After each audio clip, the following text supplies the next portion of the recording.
Meat is good food. It builds the body.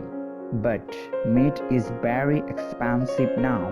What food can take place of meat? Miss Domingo asked. Mango, fish, and buns. Helen said. Very good. So you see, children, there are a lot of food that we can eat in place of meat. Miss Domingo explained. Coffee is good for us too. Melba said, no, coffee is not good for you. Milk is the best drink for children.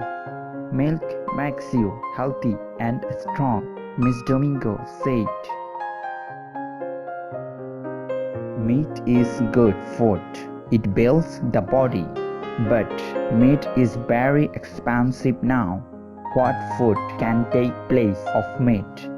Miss Domingo asked. Mango, fish, and buns. Helen said. Very good. So you see, children, there are a lot of food that we can eat in place of meat. Miss Domingo explained. Coffee is good for us too. Melba said, no, coffee is not good for you. Milk is the best drink for children.